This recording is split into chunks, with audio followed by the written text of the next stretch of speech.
Pagkaliwanag, agad na kami umalis ni Tay para pumandaw ng isda. Mula nung nang huli kami ng tilapia, ito na yung pinakamaganda at madami naming huli. Dahil first na first tong tilapiyang ere ay amin na ho itong iihaw. Pag nakahuli na lang ako ng malaki, saka ulit ako mag-iihaw. At amin na hong pinagsaluhan ni Kuya yung mga huli naming tilapia.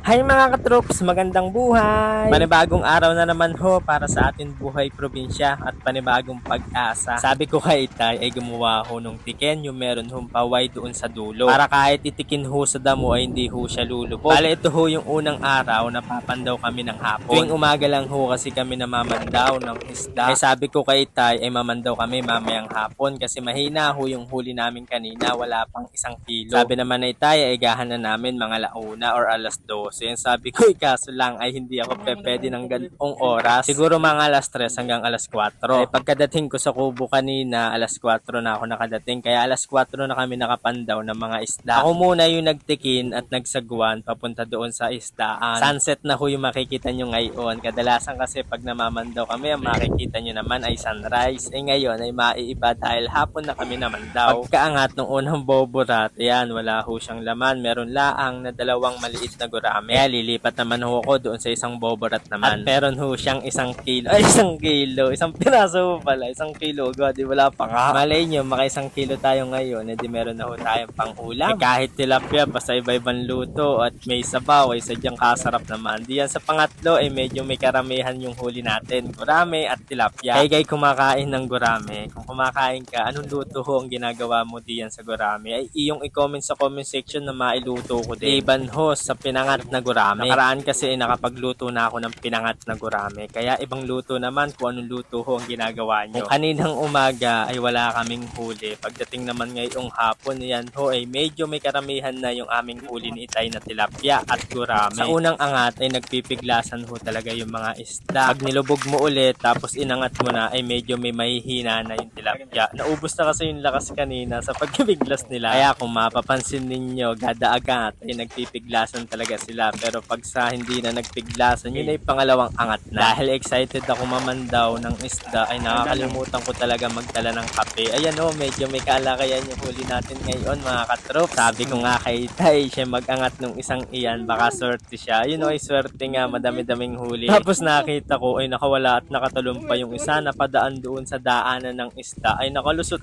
ka, ay sayang din. At yan na yung lahat ng huli namin ngayon mga katrop. Kung kanina ay wala kaming huli, ay ngayon naman ay sobra-sobra na para sa amin kainan. Pagtapos mamandaw, ayan, pauwi na kami niyan. Sagwan lang ho ng sagwan, tikin ng tingin. tingin. Eh, napapatingin kasi ako sa iyo.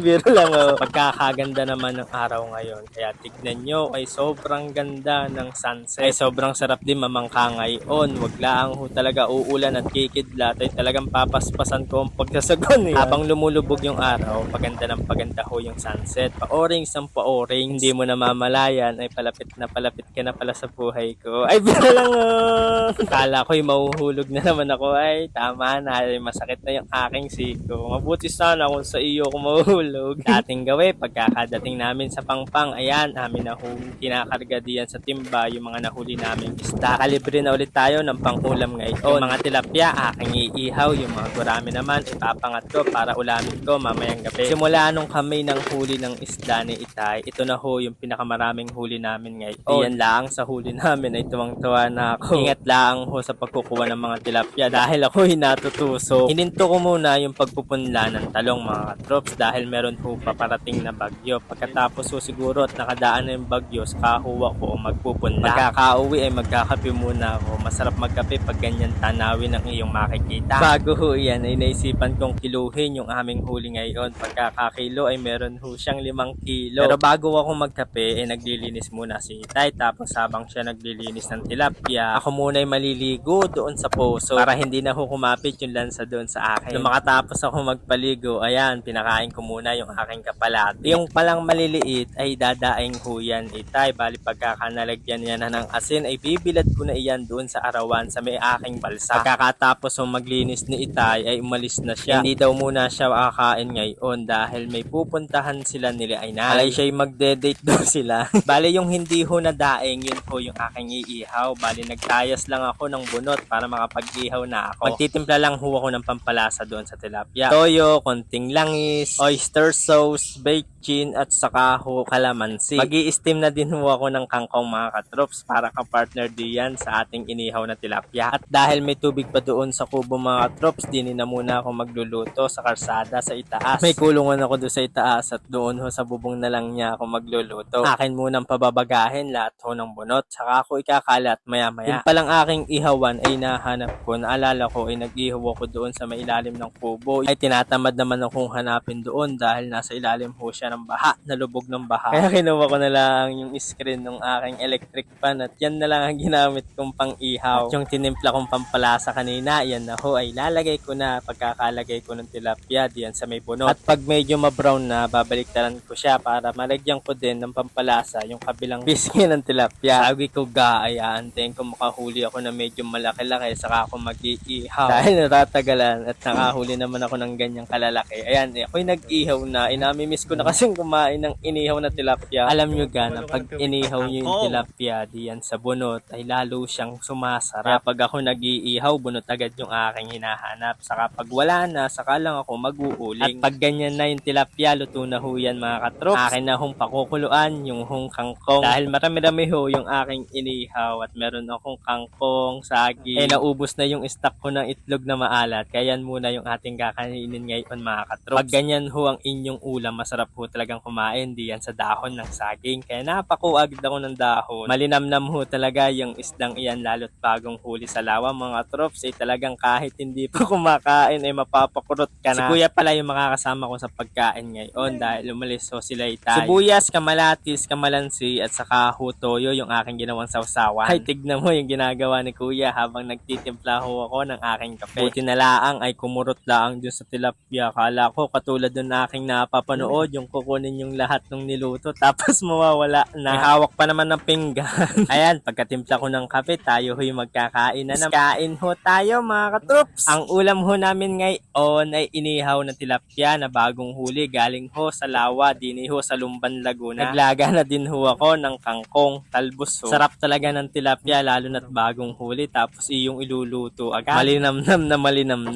Nakapagtimpla na din ng kape si kuya. Kaya ready na din siyang kumain ng masarap na tilapia. Amin na humumukbakin itong mga tilapia mga katrops dahil wala si inay ay magsasawa na muna kami din at baka hindi pa nga namin maubos yung ganyang karami. Amin na lamang ho silang titira para pagkakadating nila ay may makakain na sila. Kaya napabudel fight na ay panigurado mapapakain ako ng maraming kanin na yan. Sana laang sa mga susunod na araw ay humupa na yung tubig diyan sa aming likuran at doon sa kubo para makakilos na kami na maayos at maluwag. Hirap kasi pag nagbalsa ka doon sa itaas tas may nakalimutan ka sa baba ay sadyang tatamarin ka ng kunin. Pero kung ikaw lang din naman yung aking babalikan, ay syempre ay mabilis pa sa alas 12, babalikan kita. Ay pero lang no. Masarap din ho yung lasa ng kangkong. Ikagay kumakain ng kangkong mga katrops. Tapos ang sarap pa ng iyong sawsawan. Meron pa ho yung sili. Lalong lalo kang gaganahan diyan. Maraming salamat ho sa inyo mga katrops. Love love!